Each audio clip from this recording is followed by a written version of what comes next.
So, while reading the passage, na-remind ako nung the king and his 3 heirs. Binigyan niya ng punla, ng paso, tapos ng seed, yung 3. And without knowing, yung 3 seeds na yun, pinakuluan na. Meaning, kahit anong gawin mong pagtatanim, pag-aalaga, fertilizer or anything, hindi na talaga tutubo. And yet, as months passed, may isang heir doon na talagang pinursige niya, hindi niya pinalitan. Kasi yung 2 pinalitan. Kasi sa first month pa lang nila, nalalaman na nila, walang nangyayari dito. Paano ko mamanahin yung trono ng ama namin kung wala akong may representang bulaklak o halaman. So pinalitan nila. Itong isang heir naman nila, nung hari, hindi niya pinalitan. Fertilizer niya na, pinubigyan niya araw-araw, pinabilan niya, and yet wala pa rin. Then comes the time na ipepresent na nila sa hari. And with the look of disappointment, nakita nung hari yung heir niya na walang tubo, na malungkot. Tinanong niya bakit. Siyempre, napaka-obvious naman. Tama naman yung paso niya, walang tumubo. Talagang malulungkot siya. Pero bakit hindi mo natanong yung mga kasama mo bakit sa kanila may tumubo? So ngayon, comes the election day. And in-announce nung hari kung sino yung magiging heir niya sa trono. And fortunately, ang sinabi niya, ang magpamana is yung walang tumubo. Bakit? Kasi he was truthful. He was faithful sa kung anong binigay sa kanya. He cherished kung anong binigay sa kanya ng hari. Regardless kung anong maging outcome, prinisenta niya pa rin yung sarili niya. Even if he's set to fail, pinush niya pa rin na matapos. And he see to it even before he surrendered. Pinasenta niya. And from that story comes the importance of acceptance and optimism. Kasi sa perspective ko, although you're already set to fail, kasi sa buhay naman natin, especially mga students tayo, not everything comes in our way. And may times talaga na talagang malulugmok ka, not everything comes in your way, hindi nasusunod yung mga gusto mo. Kahit na pilitin mong gawin, kahit lahat, hindi pa rin talaga nasusunod yung kung anong gusto mong mangyari sa goal mo. And I think acceptance brings more color to your life kasi once you've already accepted things as it is, which there are many things na hindi mo talaga makakontrol, comes the 90% na what you're going to do with it. May nakita akong quote sa TikTok na it became may parang sandalan ko tuwing hindi nasusunod yung mga plano ko. Kasi there are things in life that I said na hindi mo control. Out of your hands. Siyempre, malulungkot ka, hindi mo alam gagawin. Or there's still this 90% na you have the chance, you have the option to do what you must. Parang, ayun nga, you have the 90% to choose. You have 90% of what you choose to do about it. And the mystery of life is not a problem to solve. Kasi isipin mo, may taga-Vermont din nagkwento sa akin na hirap siyang mamili sa choices niya in life, especially ngayon papasok na siya ng senior high. Tapos, siyempre, undecided as she is, or he is, he or she sought help sa aming mga matatanda. And sa amin, personally, ipupursige ka namin itulak sa hardest path kasi yun yung tingin namin maghuhubog sa'yo. Yun yung tingin namin magbibigay shape sa'yo into what you really are. Kasi in the real world, kapag ka pumasok ka na sa labor force, wala kang option na mag-inactive. Wala kang option na isama yung emotions mo sa work. Although it is part of your life, pero you have to disregard it. And it's wrong. Kasi you do not need to invalidate your emotions, your feelings, just for you to be able to function sa work. Kasi tao tayo eh. Diba? And here comes the importance of optimism. Kasi although meron kang setbacks, para kang slingshot. Kailangan ka muna hatakin pababa for you to strike up. Hindi ba? Kasi sinasabi nila, napaka-common, life is full of ups and downs. And sa slingshot na yun, the more na you are failing, the more na mas mataas yung success mo yung chance mo for success. Kasi mas malakas yung matak sa'yo pababa eh. Kasi pag ikaw natatalo ka na, ano pa bang mawawala sa'yo? Parang laro lang din yan eh. 0 LP ka na, ano pa bang mawawala sa'yo? Maglaro ka lang na maglaro, di ba? Pag nanalo ka, sunod-sunod na yun. Momentum lang din yan. Then, naalala ko nung time na nasa loob ako ng meron kaming Mascara Festival and it's celebrated during October. Same with Bacolod. Kasi taga Bacolod yung DMA director namin. We really did our best. I think I did my best. We did our best. Pero, sadly, hindi kami nanalo. Bottom place kami. Pero, at least masaya kami. Bakit? Kasi, although we did our best, hindi man kami nanalo, pero we were able to perform.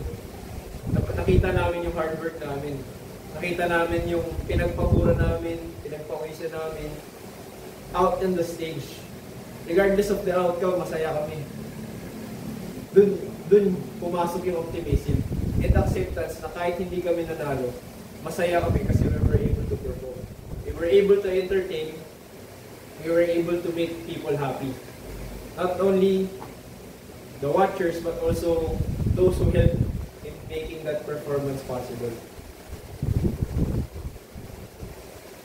Just nung Thursday, nung nag-report ako sa office, and kakauwi ko lang din nun, I had a bad news. And sadly, natanggal ako sa shipping company ko. Natanggal ako dahil sa medical reasons. May findings na hindi sila tumatanggap ng medical admission na kahit may higa ka na dati, tapos nawala na, hindi pa rin nila tatanggapin din. Kasi you'll be a liability sa company pag nasa bato ka na. Hindi mo naman masasabi na hindi ka na inaatake ng higa, hindi ka na rin inaatake ng higa sa baro. Pero nakakalungkot. Kasi alam ko sa sarili ko na talagang wala na akong higa. Although it is sad na malaman ko sa sarili ko, na i-disclose sa akin harap-harapan, Ampos, you're a great cadet, you're very skillful, you're very smart, but unfortunately, we cannot accept you due to the fact that you already confessed that you have a remission of asthma since 2016. Meaning, nagkaroon naman ng record ng asthma since last 2016 and hindi na siya bumalik. Regardless kung bumalik man o hindi pa rin sila tumatanggap. I already pleaded and hindi talaga po pwede. I even prayed while waiting for hours mula alas 3 hanggang alas 7. Nagro-rosaryo ako sa upuan ko kasi nararamdaman ko na eh. And ayokong umiyak while in uniform. Ayokong umiyak kahit na nasa labas ako. Hindi naman sa dahil it will make me weak kasi pero I think it will break my character. Masakit para sa akin pero dun din pumasok yung importance ng acceptance and optimism. Bakit? Kasi although natanggal ako sa company na isa sa mga pinakamagandang company, supposedly next week dapat nasa in-house na rin ako eh. Wala na ako dito. Ngayon tenga ako. Although natanggal lang ako sa isa sa mga pinakamagandang company, one door closes, another opens. And just yesterday, I had a call from the IB coordinator. Alam nila gusto niya. Na chinek up nila ako, what happened, bakit gano'n nangyari. And I said, ganito po yung situation. Okay. We'll inform you, we'll keep you updated. If we cannot bargain anymore, we'll try to move you to another company. Which is good. Magpupunta ako sa another company. Pero, sayang yung Anglo-Eastern kasi I've already invested so much. Pero bakit hindi ako malungkot? Bakit hindi ako okay? Kasi, nasa isip ko, hindi na ako mapupunta sa program ng 18 months. Kasi supposedly sa normal na kadete sa ibang company, 12 months lang. Sa Anglo, 18 months. Hindi nyo pa magigets na guys, pero ayun. Para akong slingshot right now. Nahatak ako pababa para mag-strike out for success. Ngayon na nasa waiting game ako, all I can do is wait and pray. And to improve the study, importance of success and acceptance, optimism and acceptance lang din talaga. Kasi hindi naman lahat in life is masusunod. There are many plans na meron si Lord para sa'yo. Hindi man ito yung kahit ito man yung nasa harap mo, yung tingin mo pinakamaganda para sa'yo. Meron pang other ways si Lord para i-detour ka, show you things, how it should be done. Maybe learn one things or another para set up ka for the future. Yun yung gusto kong maikwento sa inyo ngayon. Kasi talagang tumahimik yung gospel sa akin. Tumahimik siya. I think it's just right na maikwento ko sa ibang tao yung state ko right now. Na although I am walking on a dark path, blindly walking on a dark path, I just know na nagli-lead sa akin sa harap is Lord. Tulad ng mga guys, nung 10 lalaki na may ketong, they were told to walk towards the Sabdote without knowing na gagaling sila. And they believed. But why did only one come back? Because he was thankful. And I see myself as that one guy. Although hindi pa ako nasa healing stage, pero nararamdaman ko na He's always there. Kasi nung nasa table pa lang ako sa office namin, nung nararamdaman ko na yung rejection, nararamdaman ko na kasama ko siya. Buo yung loob ko eh. Na okay sir, I'll accept this, but remember that 2 years from now, I'll still be coming back to this company. Firm yung sagot ko. Sir, sige, matatanggal man ako ngayon sa cadetship, pero 2 years from now, pag-graduate ko, babalik ako sa company. And can you still vouch for me, sir? Sabi niya, yes. And yun, baka ito na yung detour na binibigay sa akin. Ito yung pinaka natutunan ko so far sa pagkalasok sa tao. And sana may pakita ko rin sa inyo yung importance ng acceptance and optimism, kasi especially sa buhay nating students na hindi lahat naman masusunod. Although you've made your efforts, pero you're still set up to fail. But not to fail entirely. You're set up to fail to set yourself up for success. A bigger success.